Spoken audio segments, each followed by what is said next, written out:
Lento, c'est mon 8e album. Et en fait, je sais pas, ça représente pour moi juste le présent. I'm not ready to play. I'm not ready to fight. I'm not ready to be the prey of this one-sided game. I'm not ready to climb. I'm not ready to reach there. I'm not ready to see another higher hill appear. J'ai commencé la musique très tardivement, donc le premier album, comme si j'avais l'impression, j'avais 1 an, et maintenant voilà, c'est mon 8e, donc j'ai 8 ans. En fait, je pense que je vais encore un peu grandir, et voilà, j'ai toujours envie de garder cette fraîcheur. Et durant ces 2 dernières années, j'avais vraiment beaucoup de concerts. Et c'était toujours speed, donc j'avais juste 2 mois de break. Je voulais absolument garder pour enregistrer un nouvel album. Voilà, j'ai essayé de vraiment prendre le temps pour enregistrer cet album. Et donc voilà, Lento, c'est plutôt vraiment voilà, prendre le temps.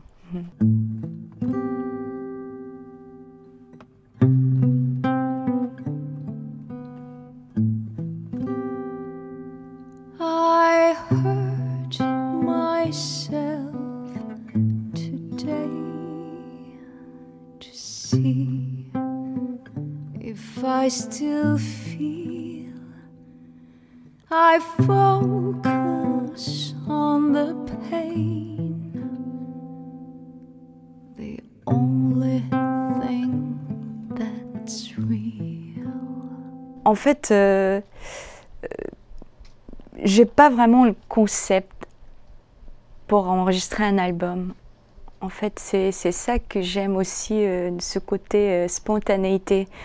Et en fait, dans cet album, en fait, je voulais que les musiciens participent aussi. Par exemple, à la composition et l'orchestration, arrangement. Donc c'est un album assez, comment dire, collectif aussi. Donc c'est pour ça que j'ai demandé aux musiciens d'amener un morceau, en fait de composer des morceaux en pensant à moi. Et donc ils ont gentiment fait. C'était magique. Donc ce que je voulais mettre, c'était voilà, ce côté de spontanéité, côté de magie de l'instant. Oui. I know why you avoided my eyes. I won't cry.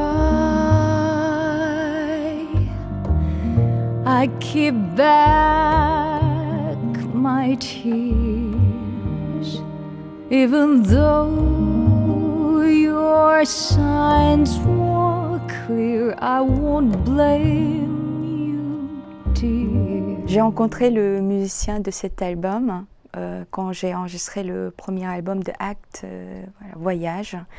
Et en fait, c'était des musiciens que je n'avais jamais rencontrés avant, mais ça a marché, voilà, de premier coup. Donc, je pense que je peux dire que je suis tombée amoureuse d'eux, et en fait, depuis, en fait, je joue avec eux, et j'ai l'impression que j'ai encore des choses à creuser avec eux. Et après, tous les musiciens, par exemple, le guitariste Ulf Akenius, il joue avec un seul guitare, mais en même temps, il sonne comme un orchestre. Lars Danielsson, le violoncelliste et le contrebassiste, il fait exactement la même chose, et Xavier de Sondre-Navarre aussi. Et donc, voilà, pourquoi changer, comme je me sens vraiment bien avec eux. Donc, après, je ne sais pas jusqu'à quand ça va continuer, mais en tout cas, je les aime bien, et voilà, ils sont des vraiment super musiciens. Je suis la fille des musiciens, voilà, professionnels. Mes parents sont des pionnières de musique en Corée. Mon père, il a créé le premier chœur national, Et donc il est chef de chœur, en même temps chef d'orchestre. Et ma mère, elle chante et elle fait partie de la première génération de comédie musicale aussi. Donc en fait, ma voix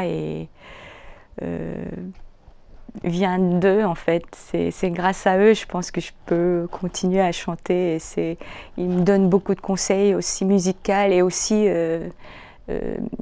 l'esprit en fait. Et comment on doit rester éveillé, comment on doit être ouvert. Et donc j'ai vraiment de la chance, oui.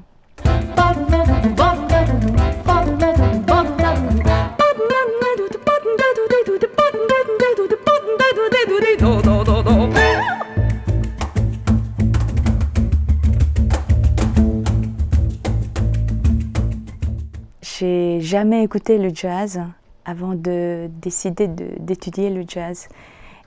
Parce que, en fait, j'ai fait mes études de littérature à l'université. Après, je suis entrée dans une entreprise de la mode. Donc, j'ai fait quelque chose qui n'a rien à voir avec la musique. Et après, au bout de 8 mois, je m'étais dit, en fait, c'est pas pour moi. Donc, j'ai arrêté le travail. Et après, je faisais rien. Un soir, j'ai un ami bassiste en fait, qui m'a appelé, donc on s'est vu, donc je lui ai dit mais je ne sais pas ce que je peux faire. Et il m'a proposé de participer à un comédie musicale.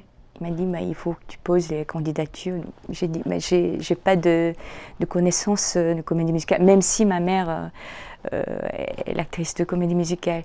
Et donc il m'a dit tu chantes juste, tu envoies un démo. Donc je l'ai fait et j'ai été prise. Après, j'en ai fait encore 2. Et en faisant ça, je me suis dit peut-être c'est ça, c'est le chant dont j'ai vraiment envie.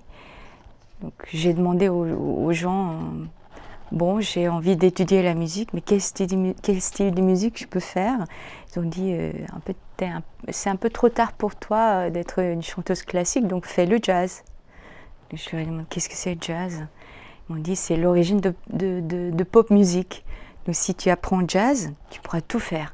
Ah, c'était très intéressant pour moi, donc c'est pour ça. En fait, j'avais aucune information sur le jazz et comme j'aimais beaucoup les chansons françaises, on m'avait dit qu'une des premières écoles de jazz était à Paris, donc j'ai voulu faire les deux et je suis arrivée à Paris. Donc voilà, depuis. Voilà. En fait, en Corée, je suis considérée comme une chanteuse de jazz. Mais l'histoire de jazz en Corée n'est pas assez longue, en fait.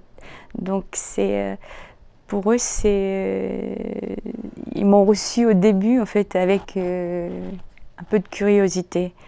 Après, en fait, pour eux, le jazz, c'est américain. Donc, quand ils ont su que j'ai fait mes études de jazz en France, ils m'ont posé plein de questions. Ah, jazz existe en France?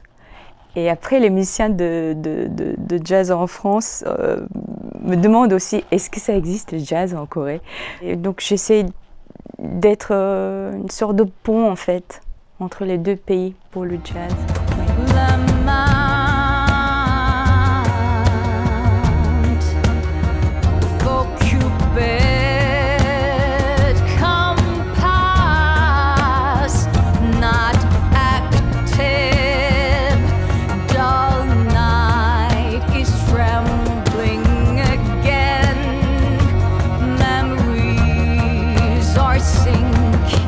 Mon disque de chevet est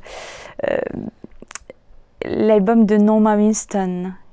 Oui, parce que je peux dire que c'est grâce à elle je suis là. En fait, quand je suis arrivée en France voilà, pour étudier le jazz, en fait, à l'école, ce qu'on apprend, c'est les standards du jazz. Et j'ai écouté Ella Fitzgerald, Billie Holiday, Sarah Vaughan. Et en fait, moi, je n'ai pas du tout cette voix. Je suis plutôt soprane, donc j'étais désespérée et je m'étais dit non, j'ai mal choisi. Donc ma voix ne correspond pas du tout au jazz, donc je vais rentrer. Donc j'ai dit à mes professeurs que voilà, je vais rentrer, je suis désolée, je suis pas faite pour ça. Et après ils ont rigolé. Non, Yoon, tu peux faire avec ta propre voix, tu peux faire ton jazz. Comment ça?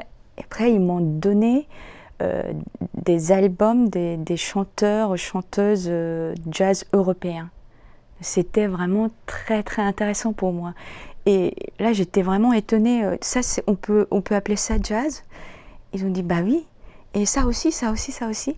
Et en fait, l'album qui m'a vraiment influencée, c'était l'album de Norma Winston, une chanteuse jazz anglaise. Et elle est sa voix soprane comme la mienne. Et c'est vraiment très très très beau. En fait, j'ai dû écouter 10 000 fois et depuis ce moment-là, en fait, j'écoute sans arrêt. Chaque fois qu'elle fait un nouvel album, voilà, j'écoute toujours. En ce moment, j'écoute l'album qu'elle a fait avec un musicien italien, Stories Yet to Tell. Là-dedans, il y a un morceau qui s'appelle Just Sometimes. Je vous conseille d'écouter, c'est à pleurer, donc c'est vraiment très beau. Just sometimes I catch a glimpse of something in a stranger.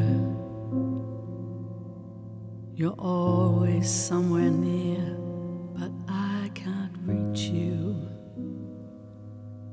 Somewhere the sunlight warms the air around you.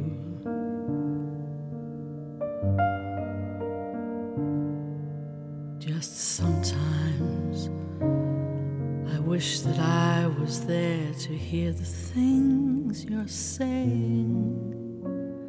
Mon coup de cœur récent, et je pense que c'est le cas de beaucoup de gens, et en fait c'est Camille. Le premier album que j'ai acheté d'elle, c'était le fil. Ouais, c'était le fil. C'est quelle idée de génie de faire un album comme ça. Et depuis, je la suis, et son dernier album, I Love You, j'ai écouté en boucle, et c'est une chanteuse vraiment magnifique, et je l'admire beaucoup.